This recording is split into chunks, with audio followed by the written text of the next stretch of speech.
Video kali ini gue akan membagikan skema box NTX TTS 218 yang terinspirasi dari skema box TTS yang umum digunakan. Skema ini dikhususkan untuk transducer speaker Hartwell dengan tipe HPD 1850MK2. Jadi sekarang kita lihat aja spesifikasi teknis dan TS parameter yang digunakan. Untuk ukuran detail dari unitnya, di sini nggak disediakan. Jadi di sini kita cuma disuguhi spesifikasi teknis dan TS parameternya aja. Kita mulai dari spesifikasi teknis. Untuk nominal diameter, ini ukurannya 450 mili atau 18 inci. Impedansinya 8 ohm, dan kita bergeser ke bawah. Untuk RMS-nya, ini 1500 watt, maksimum power atau peak-nya ini di 3000 watt. Untuk rentang frekuensi, ini mulai dari 38 Hz sampai 2500 Hz atau 2,5 kHz. Untuk sensitivitasnya ini 98 dB. Untuk ukuran voice coil ini 125 mm. Sekarang kita beralih ke spesifikasi utama, yaitu TS parameternya. Untuk fs ini 38 Hz, DCR 5 ohm, induktansi voice coil 1,5 mH, GMS 12,72, cache 0,36, GTS 0,35, fast 165,4 liter. Kemudian CMS 0,08 mm per Newton, BL 27,2 Tesla meter, MMS 221,7 gram, efisiensi 2,5%, XMAX 8 mm, SD 1224 cm persegi. Untuk XMAX dengan daya 1500 watt, gua pikir ini kurang. Untuk bermain aman, sepertinya cuma bisa sedikit di atas 1000 watt. Untuk 1500 watt, bisa sih bisa aja, tapi titik potong yang digunakan mungkin akan jauh lebih tinggi. Tapi ini tentu aja baru sebatas prediksi. Jadi ya kita lihat aja gimana hasilnya nanti. Dan dari semua parameter ini, kesimpulan di awal yang bisa kita gunakan, speaker ini lebih direkomendasikan untuk box dengan lubang angin. Karena dari EBP-nya, ini mendapatkan hasil sekitar 105,5. Cara mengetahui EBP ini juga udah pernah gua bahas pada video yang akan gua selipin pada pojok kanan atas video ini, atau nanti bisa juga dicek pada kolom deskripsi. Sekarang kita masuk aja ke rincian semuanya.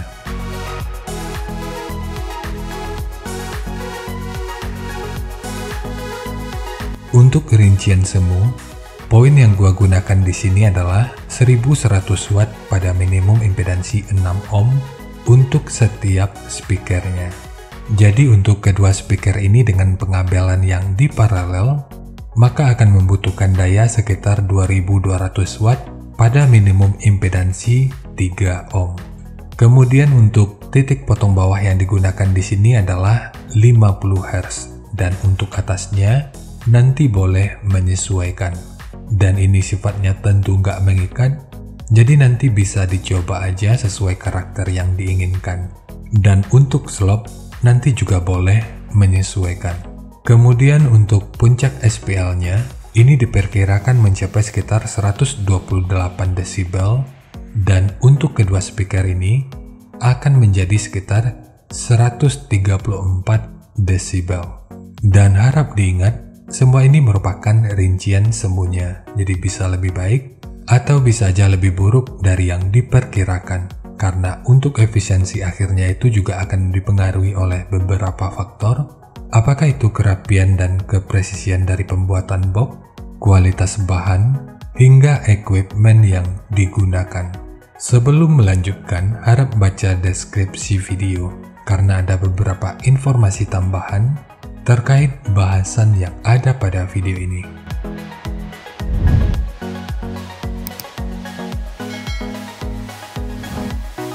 Dan berikut referensi yang gua gunakan dalam mendesain skema box speakernya.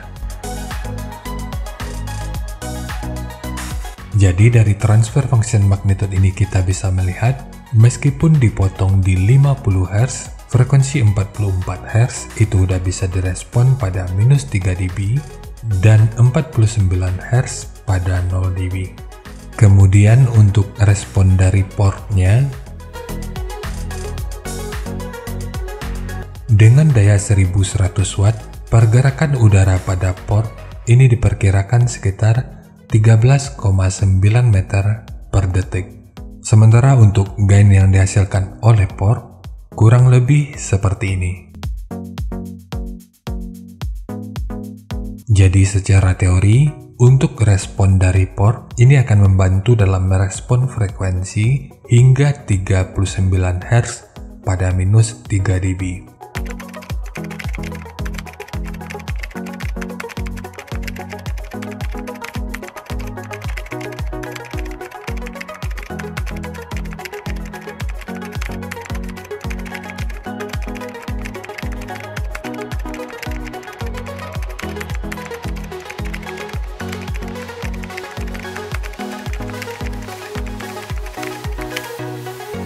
Sekarang langsung kita bahas aja skemanya. Untuk ketebalan multiplex, ini menggunakan multiplex dengan ketebalan 18 mili. Kita mulai dari tinggi, jadi tinggi box ini adalah 600 mili, panjang ke belakang 860 mili, kemudian lebarnya 1000 mili. Yang perlu diingat, ketiga poin ini merupakan ukuran terluarnya. Kemudian untuk port, masing-masing portnya menggunakan ukuran 130 mili.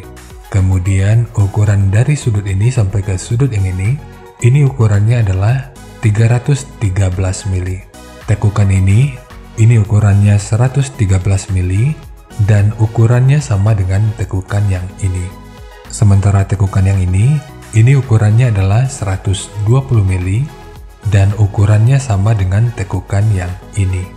Kemudian sekat yang ini ukurannya adalah 80 mili. Dan jangan lupa dengan segitiga di sisi kiri dan kanannya.